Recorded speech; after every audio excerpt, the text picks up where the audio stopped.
birababaje biteye n'agahinda aho umwana w'imyaka 3 avuga ngo papa yafashe mama amushyira aca umutwe awushyira mu ndobo. Narimo gutukana nawe uri igicucu sibyo cyangwa ndimbwa. Ibintu nk'ibyo mu makimbirane bibaho. Aha icyo nicyo rero ge narebyeho ku buzima bwanjye sibyo. Umugabo aranyirukana maze kunyirukana nanga gutega impanga, niyo mpamvu yasahuye ibintu byose arabijya. Bakunzi ba Man Rwanda TV, bakunzi bakoresha ukuri TV, bakunzi ba Good Face TV, turabasuhuje mu izina rya Yesu. Uyu munsi rero rwose twabukereye twongeye kugaruka mu ijambo ry'Imana, ndi kumwe n'umumama w'Imana ari hano nawe arabibwira. Nitwa Mutuyimana Clementina, wahamagawe n'Imana ku bushake bwayo. Aha, uravuga uti nahamagawe n'Imana. Aha, mama Clementina wahamagawe n'Imana ku bushake bwayo. Yego. Nagaruka umwana w'umuntu. Amen. Kuya duhamagarwa n'umuntu. Aha. Baba baratwisha. Amen. Ngaho rero dusengere rwose kugira ngo ikiganiro kigende neza. Turagushimye Mana yacu, twongeye kunezererwa muri kano kanya ko tubyutse duhumeka umwuka w'abazima. Hari benshi bavuye mu mubiri, hari benshi batemye imitwe, hari benshi bishe batandukanye, ariko twe turashima Imana ko washyizeho uburinzi bwawe. Suko twakiranutse nta nubwo ari uko turi beza, ahubwo izina ryawe nirihabwa icyubahiro. Dusengeye abari hirya no hino kandi dusengeye n'amacano yacu yakoresha ukuri kugira ngo ibintu byose bizajye bijya mu kuri atari ibyo kubeshya. Twizeye ko abazabireba bose bazahembuka kandi bagahembura abandi, ni mu izina rya Yesu Kristo w'i Nazareti. Aha. Mama wacu rero. Yewe ndababaye. Abantu barimo baricana. Ntago binejeje. Kubona umugabo nta nubwo binejeje Imana. Ntago binejeje Imana.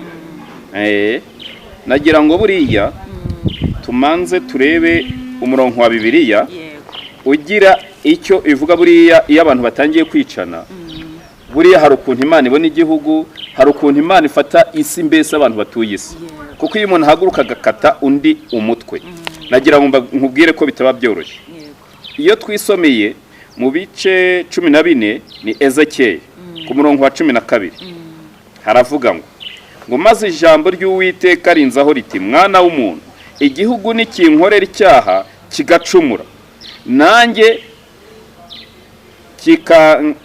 nkakiramburaho ukuboko kwanjye, ngakuraho urushingikirizo rw'umutsima, maze nkateza inzara, nkatsembamo abantu n'amatungo, naho cyaba kirimo abo bantu batatu, Nowa, Daniel na Yobu, gukiranuka kwabo kwakiza ubwabo bugingo gusa, niko Umwami Uwiteka avuga. Amen.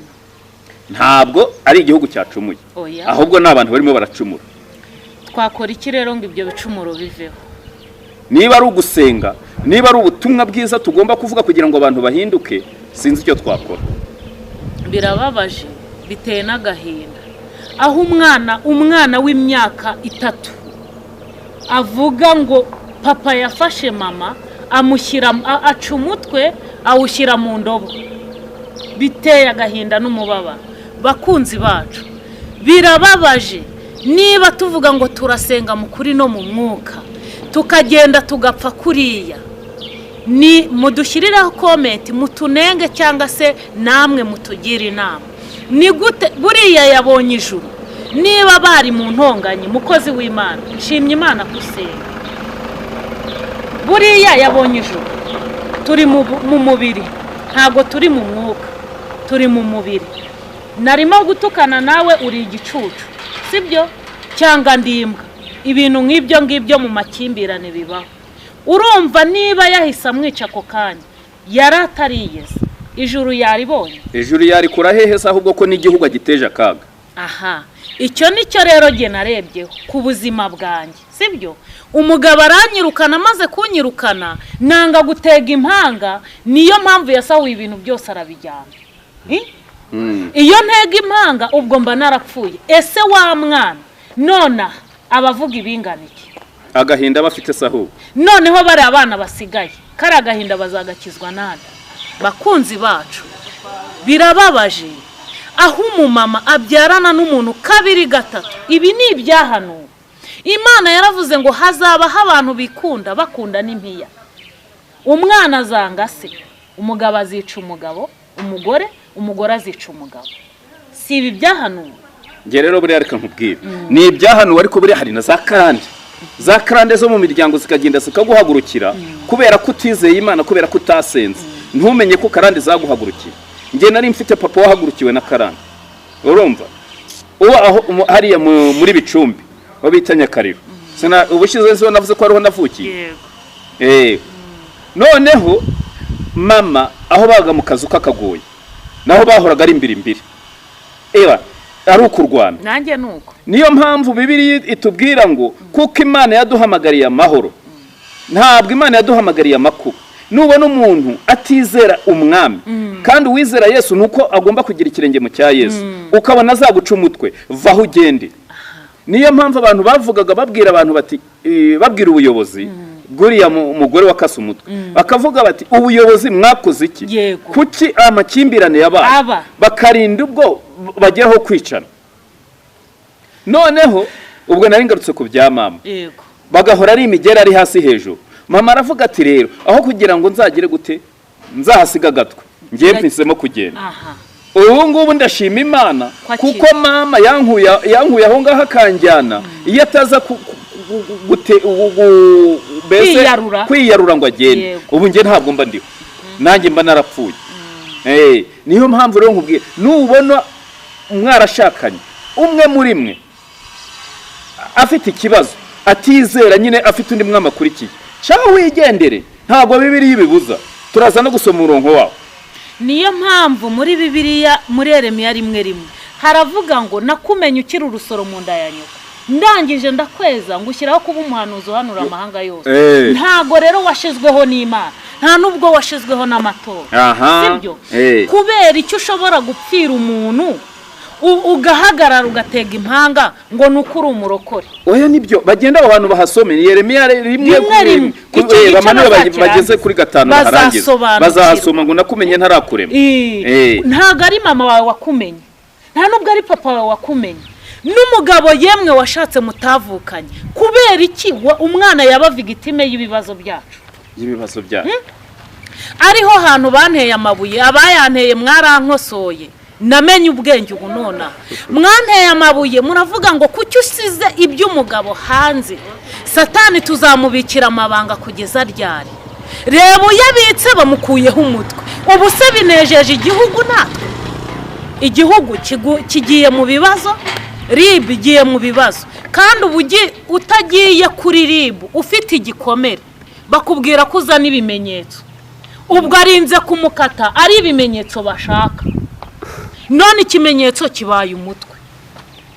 Yego nibyo urabona ko nyine iyo abantu bagenda bakora ibyaha nk'ibyo ubutinganyi, niho Imana yavuze ngo niyo cyaba kirimo abantu batatu, Nowa, Daniel na Yobu, ngo ntabwo cyakirisha iki abo bantu, ngo ahubwo bo bwabo nibo bakize ubugingo bwabo. Ni ukuvuga ngo rero ahubwo tugira amahirwe kuri leta yacu kikibasha gukurikirana ibyo bibazo igahana. Ibaye ibishyigikira waba ureba inkota igiye kuturya, kuko abanyabyaha barimo barakora ibyaha.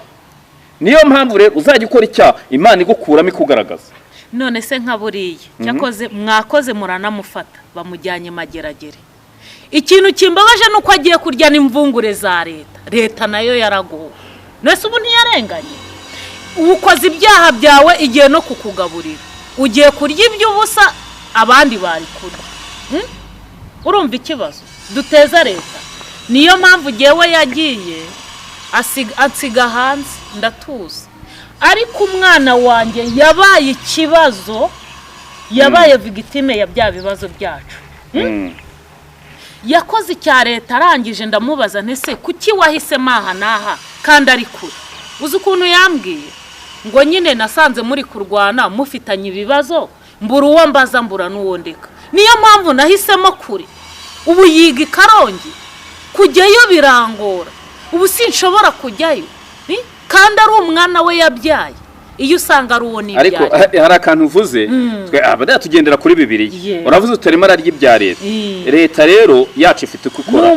Ni umubyeyi yakuyeho igihano cy'urupfu, buriya leta yacu igendana n'Imana. Nagira ngo twisomere muri Ezekiyeli ni ibice 19 umurongo wa 21 ngo ariko umunyabyaha nahindukira akava mu byaha bye byose yakoze agakomeza amategeko yanjye yose kandi agakora ibitunganye bihwanye n'amategeko nuko azabaho ntabwo azapfa ibyaha bye byose yakoze nta na kimwe kizamubarwaho azabeshwaho nuko yabaye umukiranutsi uzi ko buriya uriya mugabo wishe umuntu yahanwe agiye wenda azajya amageragere agira igifungo bamugire Imana ntago imeze nkatwe Imana igira imbabazi niyo mpamvu rero ashobora kuvamo ahubwo agatanga ubanya ati ngewe ibyo nakoze ndabwira abagabo mureke kwica akaba ari uhindukira akajya gukosora abagabo ibaze nyine kubera biriya bintu yakoze nibyo rankubwira ngo umunyabyaha nahindukirira akagaruka mu nzira z'Imana azababarirwa ariko uwapfuye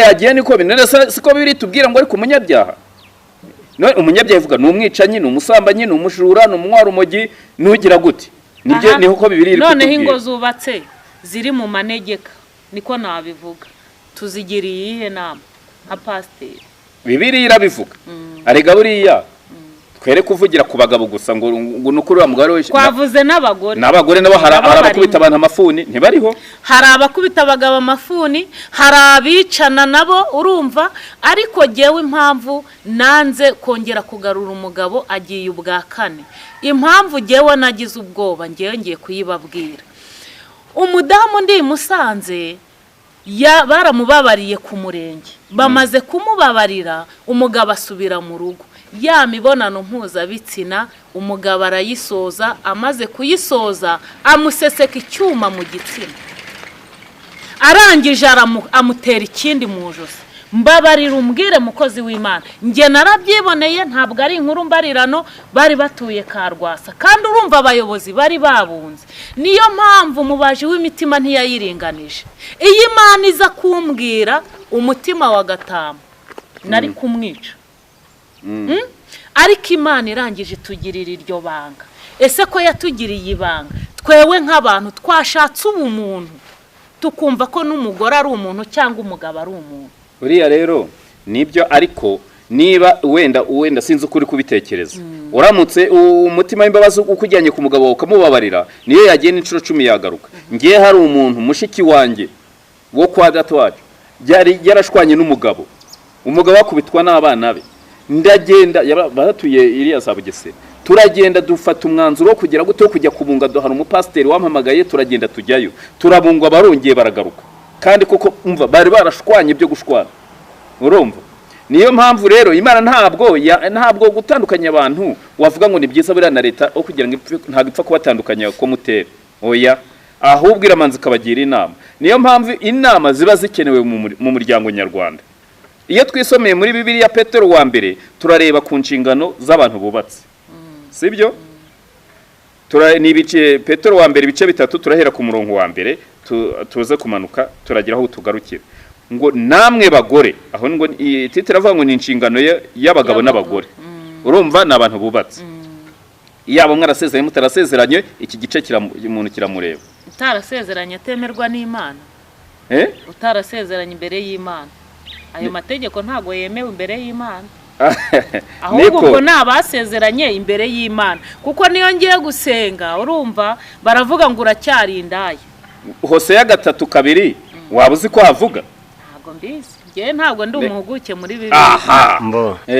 urumva mama mama firi nuvango rero kugira ngo ingo zibane neza twebwe turimo turagira gute turarwanya ihohoterwa tukarwanya amakimbirane ari mu rugo mu ngo rero hari igisabwa sibyo nkawe urabona Imana yakugiriye neza gukubita akayobe urumva niyo mpamvu napfuye ubusa oya ntiwapfuye ubusa nubakana nawe wenda wankunda uzi iyo mbona niyo keya nkabona urwo rukundo urumva Bibiliya tubwira ngo namwe bagore nuko nimugandukira abagabo banyu kugira ngo nubwo abagabo bamwe batumvira ijambo ry'Imana bareshywe n'ingeso nziza z'abagore babo bareshywe n'ingeso nziza buriya hari ukuntu kugira ngo umugabo wagukunde hari uko ugomba guhaguruka ngaho ngira inama n'abandi bagore nabo ndabagira inama ndebe ko ntabishoboye urugero ukora akazi mu kazi mufite uniform mwambara uyu munsi urajya mu kazi kawe wambaye uniform igeze aha ngaha hejuru wamara kugera mu rugo ukajya gutekera umugabo wawe wambaye wakenyeye igitenge ukarinda ugera mu buriri ucyambaye igitenge ngo hari n'abararana amakoboyi ujya kurarana ikoboyi ku mugabo wawe wakwambaye neza kugira ngo batazamugutwara namanuka akajya gusambana amakimbirane azava ngo kubwira ari ryacu ryatunaniye jya usoma gake niko padiri yavuze sibyo icyo ngicyo muri ibyo byangombwa uvuze nzi ko nari visi perezida w'indaya nari mbyujuje gutanga keya sibyo ubushize narabivuze nagiye mwambika nindaho ngura ikibanza aragurisha tugiye muri detaye ni byinshi nkashyira sitoke y'ibyo kurya mu nzu ahubwo akansambaniraho nanamuhaye noneho ndi muri ba bantu isilamu yigishije umuco wo mu rugo nzi guteka sibyo ubutaha ngewe nzabereka ukuntu bateka neza bagafinyora ibiryo kandi amafaranga atari menshi imana iyame ubundi nzabibereke kuri kamera ko nzi guteka abasilamu banyigishije guteka nari nzi kumuha keya nari nzi kumwambika urukweto rwiza nari nzi kumushopingira kubera ko icyo gihe nabonaga ibiraka n'udufaranga tunshyiraho kubera kumufata neza ngo ndebe ko yagaruka umwana we ntabwo ari uwanjye azabibabwira keya namuhaga azabibabwira ntago yenda ibyo mu burira bizi ariko iya fizikare arayizi y'ibyo guteka hari igihe ugira akazi nk'umugore ntubashe guha umugabo keya wikendi icyo gihe najyaga gushaka ibiraka ariko nabaga nzi ko umugabo agomba kurya sibyo ariko wemera ko hari abagore batazi no gutanga keya abo bagore rero nibo baduteza uyu muraba bo barahari ntago mpakanye ko badahari hari abatazi gutanga keya mu buriri ahubwo hari n'abagabo bagera mu rugo ati ngewe nananiwe agahondobera sibyo umugore yabishaka akabura iki yakeya y'umugabo icyo gihe nabona umupfubura rero azararuka agenda ibyo ntago ari byo tubyumvikaneho ibyo bintu natanze ikiganiro hari abampamagaye sibyo ngo umugabo afite akazi gakora buri munsi agataha kuwa gatandatu agataha saa 9 saa 9 z'ijoro saa 9 z'ijoro umugore yagutegereje amaze icyumweru atakubona iyo keya ni iyihe nibyo rero nakubwiraga ngo nibyo ni ku ruhare rw'abagore ni ku ruhare rw'abagore ngewe nishizemo ariko hari n'abagore sibyo hari n'abagore basambana ku bushake bwabo umugabo yamuhahiye sibyo amaze kumuhahira yamwambitse buri kimwe cyose yagikoze ariko akagira ryarari ryo kumuca inyuma rero reka nkubwire ndakomurusyo mbone n'ingasi urakomurusyo ariko buriya tugarutse mu ndirimbo cyane z'isi za sekire hari indirimbo ya Bruce Melody bita ngo akinyuma urayizi irimo amagambo ngo have w'inkorakora ndananiwe ngo dore iminsi iranjyanye iyo ndirimbo urayizi buriya ntuzatahe ngo ubone ko umugabo ashobora kuba yiriwe mu kazi nibyo ananiwe noneho wowe ugatangira kumukora ufite ubushake mu by'ukuri niba ananiwe ntabwo izigera yeguka kubera ko arananiwe ni umubiri ni ukuvuga ngo wowe tegereza akanya gato niyo mpamvu Bruce yaravuze ngo have w'inkorakora nkuraho izo ntoki ngo dore iminsi irimo iranjyana niba iminsi imujyanye ushatse umugabo murabizi igihe mumaranye uzi ko nyine n'intege uko zingana n'urugero nakubwira hari abagore ngo bakunde ngo umwagera ku buriri ngo nudakora butanu ntabwo ubwo nyine ndajya kwipfubuza ibyo ntago ari byo niba akoze kamwe nyurwa na kamwe urumva hari n'utagakora ariko hari n'utagakora gerageza nyuma yarutagakora akubitaho nyine kwa kundi hari abantu bakubitaho bikaba ariko mana yanjye Saida aranyishe we reka nkubaze Saida mfite umubiri ntabwo ngiye kubeshya ko nta mubiri icyumweru kirashize kuwa gatandatu cyangwa ku cyumweru umunsi umwe bikunanire ko kakweguka kandi namuhaye keya none se nikateguka nkahura n'uwo keguka reka rero nkubwire azabisoza reka rero nkwibwirire kweguka ni wowe ubitera ngewe hari ibintu byambagaho nagera ku ndayi imwe nkumva wenda ni nk'Imana ashaka kuingira kubwikebura cyangwa kugira nagira ngo bikaba birarangiye nanjye nkasigara nibaza impamvu ariko uko umuntu agenda amenyera kakandi kamwe gashobora kuvamo iminota 30 kakandi kamwe impamvu mbivuze gutyo kubera na vice perezida w'indaya nuko nabikoze n'abagabo batandukanye sibyo kandi noneho mpitamo kunyurwa n'umugabo umwe kuki nanyuzwe n'umugabo umwe izindi conditions zari kunana ariko utavuze ngo niba umuntu aje arushye wowe buriya rega hari umunaniro sibyo ariko nagushyuhirije amazi wakarabye twaririye muri saro sibyo erega bihera muri saro keya zihera muri saro uzi ko mujya kugera ku buriri ari nkaho bigiye kuba finale urariye ndagukarabije ibintu byose twaganiriye muri saro tugiye mu cyumba igikorwa wakagombye kukisetingamo ntiwishyire setingemo wa munaniro buriya rero kuko nanjye mfite buriya rero nibyo niho naguhaye ingero iyo sije yenda oya reka iyo sije nyikubwireho nubona umugabo wabimeze gutyo si bose ariko hari imibereho y'abagabo umugabo kugira ngo ahaguruka agire ubushake ari uko amanza kureba swati umuntu wambaye ingutiya igeze aha swati cyangwa akareba abantu bari kubikora uzi ko ibyo bintu bibaho uzi ikintu kitwica ni ukutaganira nyine ni ukutaganira wa mwanya wagakwiye kumbwira icyo ukunda sibyo ntabwo wakimbwiye kandi ngewe namenyerera ukubita ihuku niba narayimenyereye nari mu basiramu naramenyereye kwikwiza nshimye Imana ko bo banyigishije ko niba uri mu cyumba kakamini wemerewe kukambara ariko hari utabizi hari uwo mu cyaro niba umuzanye ntubimwigishe ntabwo azabimenya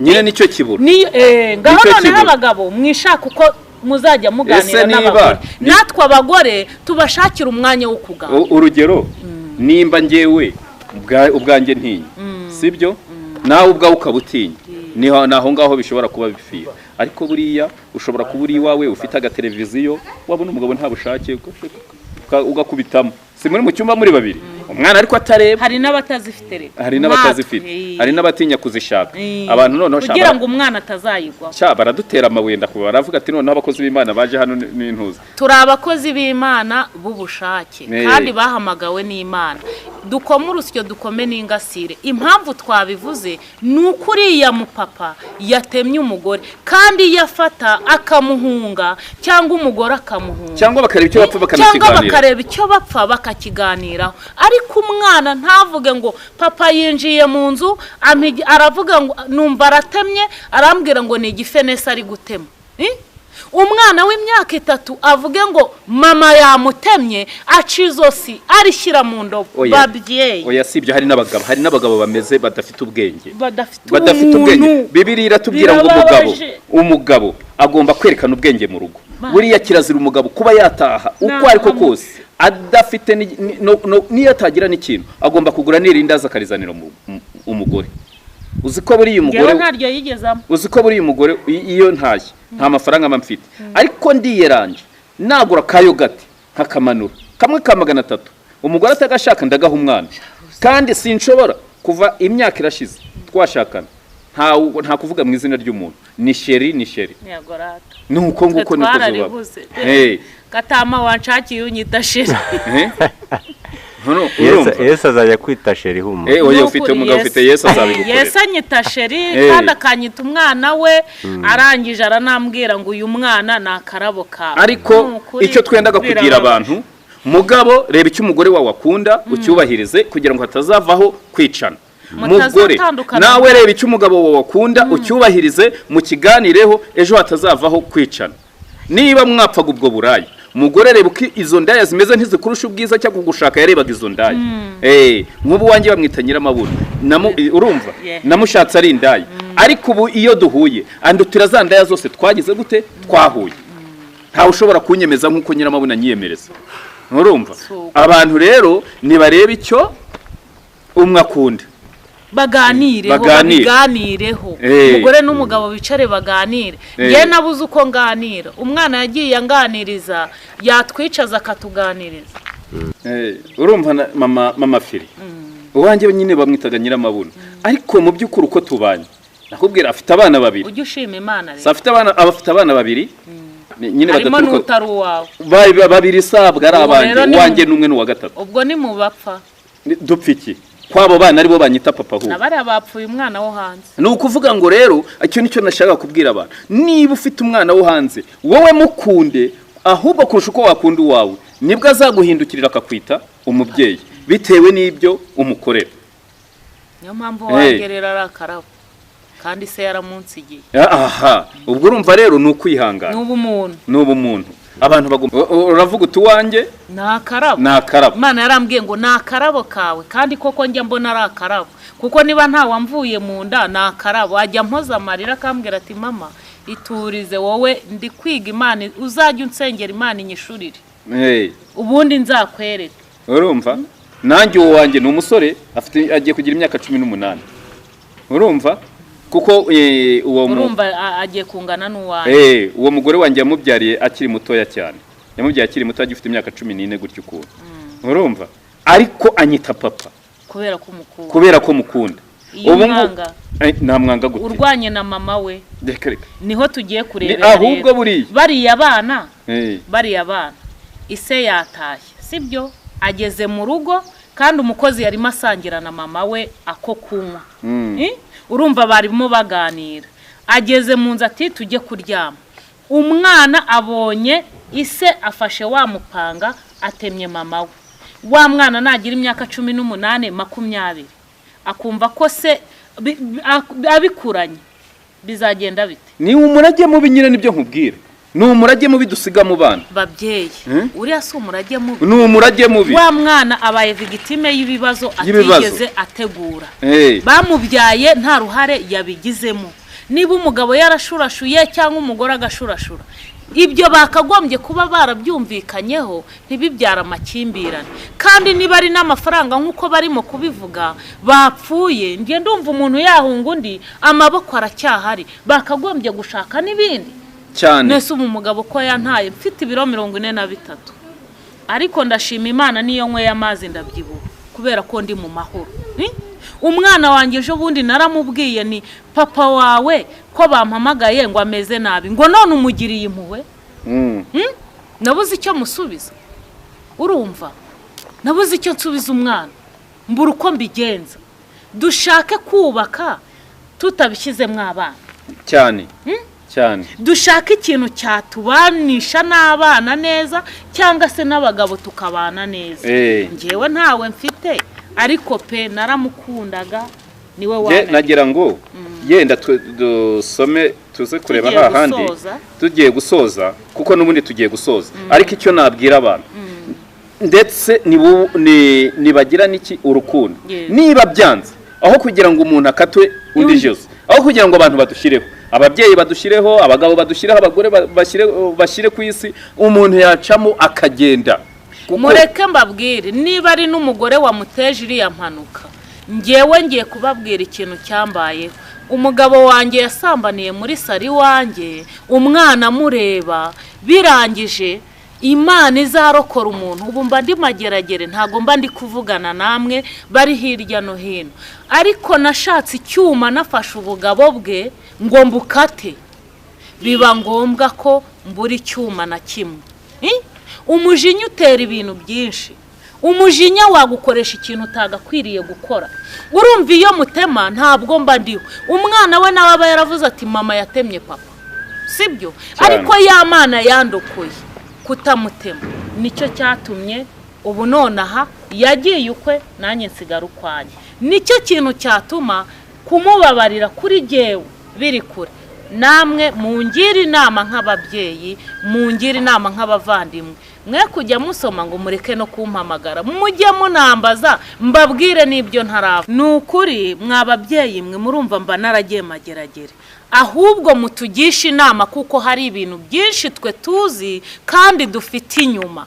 Hari byinshi twaboneye mu banga ryo mu buriri, hari byinshi twagiye tubona ku bagabo bacu baduhamagara ngo dore aho begamye kandi hadafatika, hatameze neza. Niyo mpamvu twaje kuri kamera, tujya kuri social media. Hari abantu benshi tugomba kubaka. Hari abantu baherutse kumpamagara barambwira ngo ubu nge nsasa ukubiri n'umugabo. Abana babibona gutyo, ejo we nashaka ntazasasa ukubiri n'umugabo. Mwababyeyi mwe, nukuri twunga ubumwe, mutugira inama natwe tubagira inama y'ibyo tuzi, tubane mu mahoro.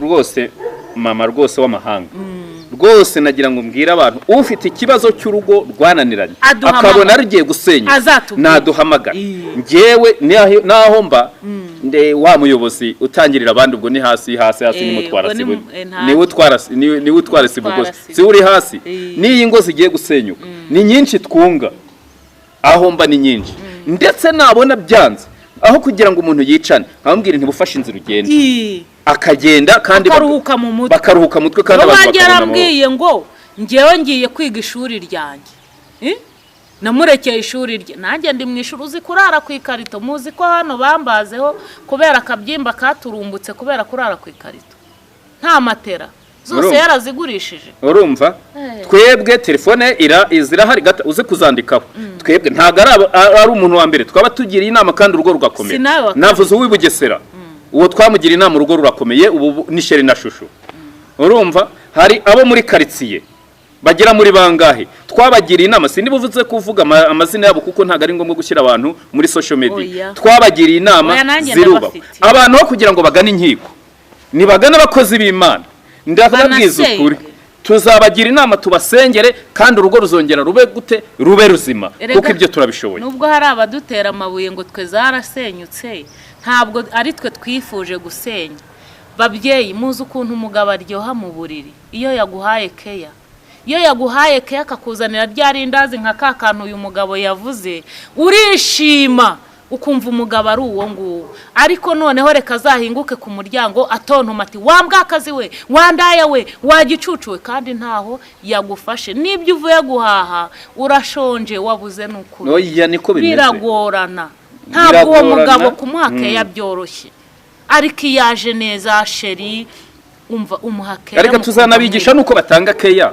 kuko urumva njyewe nari indaya y'umugabo unashatse indaya nawe n'umugore bagenda ariko kuba twese tubasha kugira gute kuba turi mu rugo umwe ntacangwa ajye mu bagabo undi ntacangwa ajye mu bagore twese tukaba turi tucyunze bwa bumwe urumva icyo si icya mbere cyatuma tugira abantu inama kuko twari indaya ibyo gutanga keya turabizi icya kabiri kuba umugore wanjye yarabyaye abana babiri ntabyaye tukaba tubasha kubarera urumva umuntu ufite undi mwana cyangwa ufite abandi bana bagira icyo bapfa urumva twabasha kubagira inama urumva nawe ufite byinshi abantu rero nibaduhamagara umwana utari uwawe ese ubu wowe bamugutanye ko se yanyanze ngewe iyo mfata urwo rwana rwe nkarwanga hari icyo byari kuntwara ariko ntago nari kuba ngize ubumuntu ibyo bikora bake ese nk'ubwo ngubwo uwo mwana yansigiye iyo nza kumufata nabi nkavuga ngo ntabwo ndi bumusigarane kandi se ankubita na n'ubu hari igihe ntumva neza kubera inshyi zo mu matwi njya kwa muganga buri munsi yari kuntana umwana we nkemera no kumwishyurira ishuri nubwo nta bushobozi ariko naramusigaranye kubera Imana no gusenga nanjye nakugira inama rero nukuri abakunzi b'ijambo ry'Imana abafite ingo zananiranye nababwira iki Imana yaraduhamagaye duhamagara gukiranuka ubu rero abakozi b'Imana twebwe twariyemeje haba mu buryo bw'imibereho haba mu buryo bw'iki mbese bwo kugira ngo twunge abantu bagire imibereho mizima kuba kugira imibereho myiza nuko mu rugo iwanyu muba muri amahoro ni mutugane muduhamagare ariko wababwira telefone zawe tugasoza ni 0782228839 ndayisubiramo ni 0782228839 muzakirangize share na comment birakenewe kuri twewe muzamuduteye ngewe ni 07886176 muzaduhamagare ubufasha n'inama twiteguye kubitanga reka rero dusoze dusenga kugira ngo Uwiteka rwose akomeze atugirire neza akomeze nabari abana basigari Uwiteka nyiringabo mwami ukomeye uri data wa twese uri mu ijuru ni wowe utanga amahoro data nyiringabo uravuga ngo imbuto zinda nizo ngororana Imana itanga nukuri data nyaguhora ku ngoma ngo numwandu abana numwandu turuka ku Uwiteka data nyaguhora ku ngoma turakwinginze hari ababyeyi babyaye fasha abo bana data nyaguhora ku ngoma bagira imibereho myiza hari ingo zashatse data nyaguhora ku ngoma niyo mpamvu ijambo ryawe rimbwira ngo niyo mpamvu umuntu azasiga se na nyina akajya gushaka kabana n'umugabo w'akaramata reka abantu babane mu mahoro data nyaguhora ku ngoma kuko kuko Satani nta kindi cyamuzanye ni ukwica, ni ukurimbura, ni ubujura. Mwamenye guhora ku ngoma. Rero rinda kirogoya yose yaza mu ngo z'abashakanye mu izina rya Yesu. Kandi data n'abatarashaka nabo nibajya gushaka ubarinde kirogoya yose mu izina rya Yesu yatuma ingo zabo zitabana neza. Turakwinginze suka amahoro, ikiganza cyawe kirambure ku bashakanye, kirambure ku bagiye gushaka. Mwami nyaguhara ku ngoma nk'uko waduhaye umugisha iwanjye akaba ari amahoro. Mwami amahoro rero nabe ku bashakanye n'ukuri ndakwinginze kandi ngusabye nizeye mu izina ry'umwami wacu Yesu Kristo, amen.